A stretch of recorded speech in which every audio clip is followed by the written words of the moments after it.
ওগো, এই নাও বাজারের ব্যাগ আর লিস্ট, যা যা লাগবে সব কিছু এখানে লিস্ট করা আছে।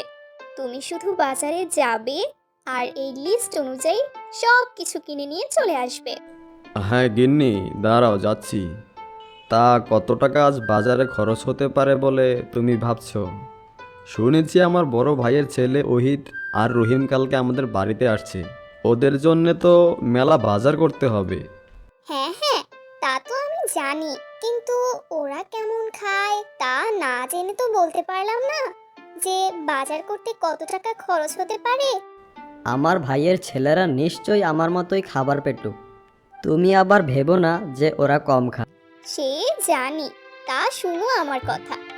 আজ আমি যা যা লিস্ট করে দিয়েছি সেই সবই কিনে নিয়ে আসো। কাল ওদের জন্য তো অনেক রান্না বান্না করব। এরপর ওরা খাওয়া দাওয়া করলে তখন বোঝা যাবে ওদের জন্য কতদিনের বাজারের কত টাকা খরচ হবে। হ্যাঁ গিন্নি, এটা তুমি মন্দ বলনি। আচ্ছা দাও দাও, বাজারের ব্যাগটা আর লিস্টটা দাও। আমি এখনই বাজারে চলে যাচ্ছি, যা যা লাগবে সবই নিয়ে আসছি। হ্যাঁ, এই নাও বাজারের ব্যাগ আর লিস্ট। কোনো কিছু আনতে আবার ভুলে যেও না কিন্তু। না গিন্নি না, একদমই ভুলবো না। তুমি যা যা লিস্ট করে দিয়েছো ঠিক তাই তাই নিয়ে আসবো।